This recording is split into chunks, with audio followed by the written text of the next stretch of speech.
Ini dia hari yang ditunggu-tunggu. Semua para pelaku pasar menantikan sangat-sangat dengan data non-farm payroll yang baru akan rilis nanti malam.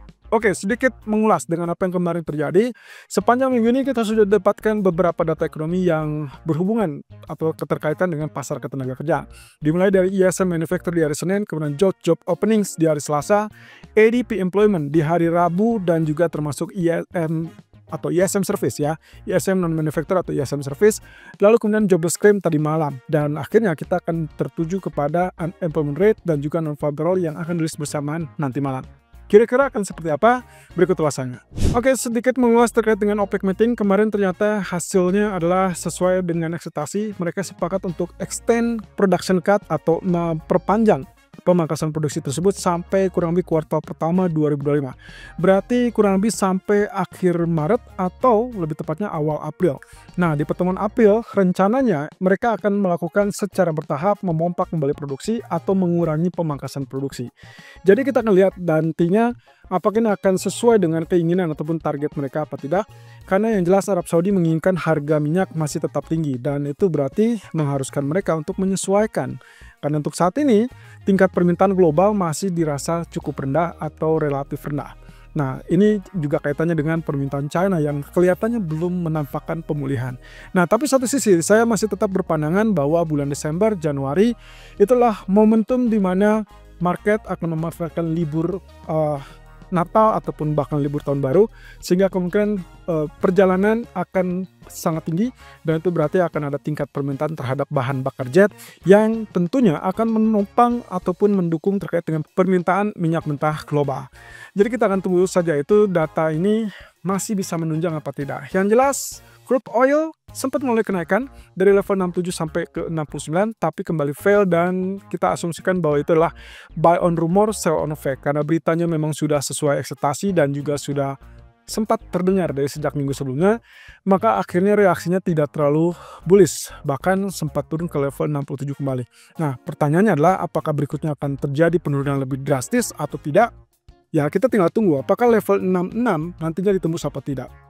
Dan saya rasa kita akan bahas itu di live streaming nanti sore. Kemudian yang akan kita lihat di sini adalah CME Fed Watch List yang ternyata angkanya tidak terlalu jauh berbeda walaupun ya agak sedikit berkurang. Kalau sebelum data jobless claim kemarin ternyata angkanya berada di 78%-an dengan menunjukkan peluang bahwa akan terjadi penurunan atau pemangkasan suku bunga 25 basis point di bulan Desember. Nah, ternyata setelah initial jobless claim justru malah turun ke 71,8%. Padahal kalau Anda lihat di sini initial jobless claim-nya angkanya melonjak dari 215 menjadi 224K. Nah, ini hampir kurang lebih sama dengan apa yang kita sebutkan kemarin bahwa kita sangat butuh data tersebut ada di atas 225. Tapi oke, intinya adalah masih bertahan di level 70% untuk peluang penurunan suku bunga yang akan terjadi di bulan Desember. Nah, ini pula yang mendasari kenapa dia terjadi ya semacam kenaikan yang tapi tidak terlalu besar. Di sisi lain dari Jepang sendiri, kembali lagi ini pernyataan dari pejabat BOJ Nakamura terkait dengan suku bunga BOJ di tanggal 19 Desember mendatang. Jadi menurut Nakamura, dia mengklaim bahwa dia satu-satunya, mungkin bisa dibilang hanya dia seorang yang kecenderungannya mempertentangkan atau ya bisa dibilang tidak setuju dengan kenaikan suku bunga waktu di bulan Maret dan juga Juli. Alasannya bukan karena dia tidak sepakat dengan kenaikannya, tapi melainkan alasan atau waktunya yang menurut dia belum tepat. Dia beranggapan bahwa harusnya akan melihat dari situasi ataupun kondisi data ekonomi terlebih dulu, dan itu perlu waktu beberapa lama. Jadi artinya tidak bisa begitu saja tiba-tiba menyesuaikan hanya karena mata uangnya relatif lemah.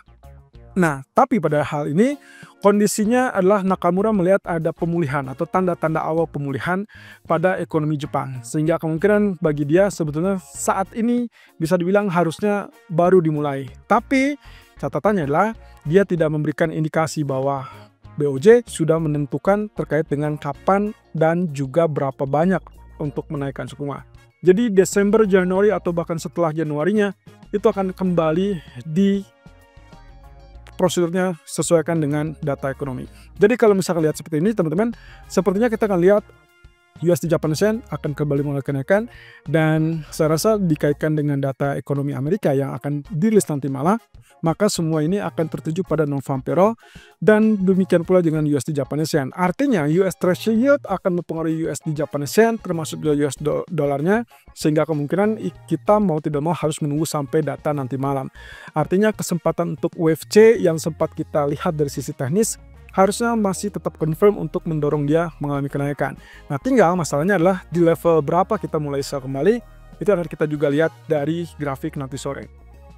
Kemudian yang kita lihat dari ECB minggu depan tanggal 12 Desember ternyata ada peluang untuk melakukan pemangkasan 25 basis point. Ini kurang lebih mengecil ya dari yang sebelumnya dikhawatirkan akan 50 basis point. Ternyata data inflasi tidak terlalu rendah, bahkan ada kecenderungan sedikit meningkat. Kemudian data ekonomi PMI kemarin juga menunjukkan data yang relatif tetap di fase ataupun di bawah level 50. Jadi masih dianggap kontraksi dan melambat. Nah, otomatis pemangkasan yang akan dilakukan adalah kurang lebih 25 basis point. Ada sekitar 75 atau 73 dari 75 ekonom yang melihat peluangnya adalah 25 basis point. Sementara sisanya 2 orang melihat harapannya adalah 50 basis point. Sementara 51 dari 67 ekonom mengatakan kemungkinan deposit rate akan berada di kisaran 2% di akhir 2025. Untuk sementara ini bisa dibilang deposit rate untuk ECB berada 3,25. Jadi kalau misalkan minggu depan pangkas 25 basis point, maka kemungkinan terminal ataupun deposit rate-nya ECB itu kemungkinan akan ada di 3,0%.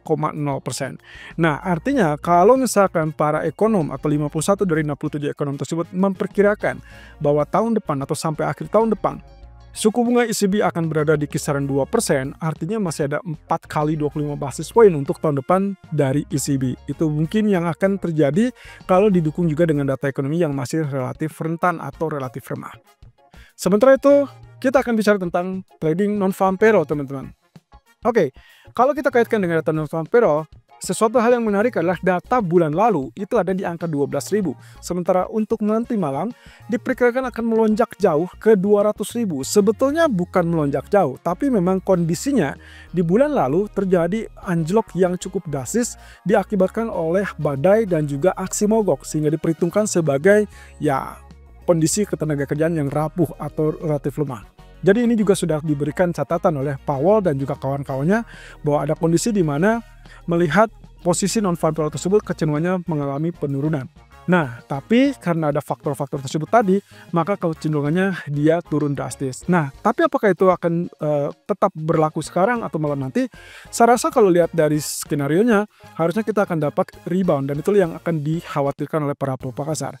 Itu pula yang mengakibatkan kenapa dalam 1 minggu terakhir kita tidak melihat ada rekor baru ataupun rebound dari sisi emas ataupun bahkan indeks saham dan juga termasuk USD Japanese Yen. Nah, semuanya akan tertuju pada data non-farm payroll ini. Catatannya teman-teman, kalaupun ada rebound, maka berapa besar reboundnya? Kalau kita kategorikan dengan angka yang sempat terjadi terakhir, itu adalah 254 turun ke 15.000, maka kalau misalkan diasumsikan tidak ada gangguan badai ataupun bahkan aksi mogok, seharusnya mungkin turunnya tidak terlalu jauh, kurang lebih mungkin di 150 atau 180.000.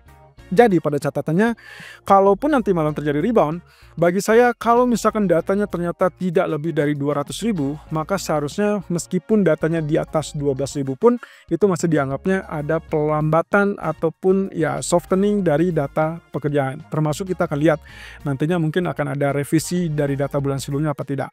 Nah, artinya di sini skenario-nya akan saya bagi 5 juga. Pertama, kalau misalkan ada di kisaran ekspektasi, artinya misalkan ekspektasi 202, anggap saja aktualnya misalkan ada di kisaran 190 atau 200, atau misalkan di atas 205 sampai ke 210 atau 215.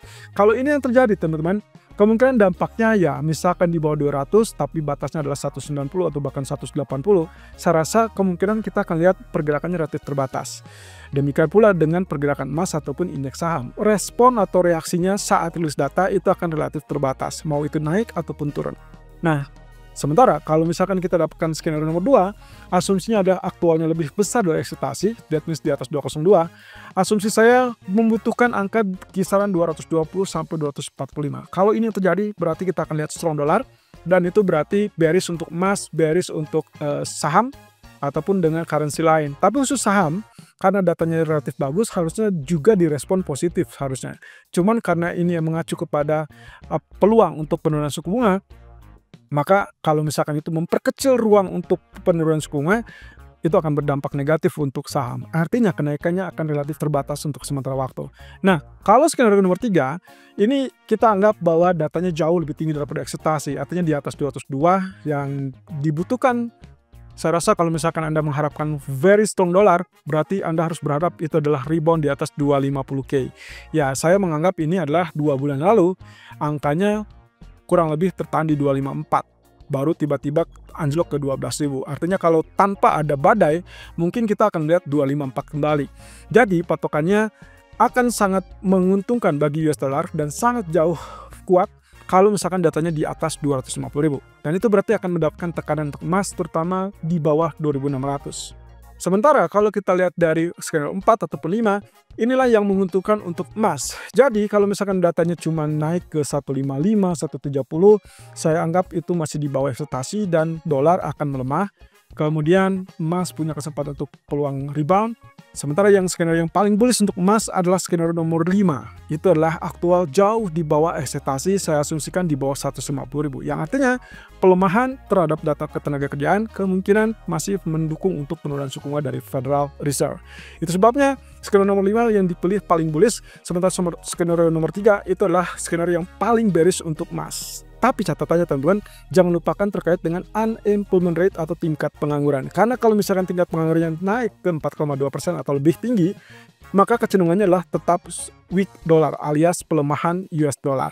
Dan saya rasa emas punya kesempatan yang sangat-sangat besar untuk mengalami rebound. Kira-kira dampaknya dan pergerakan ataupun resiko seperti apa ya? Itu yang akan kita bahas nanti sore di live streaming.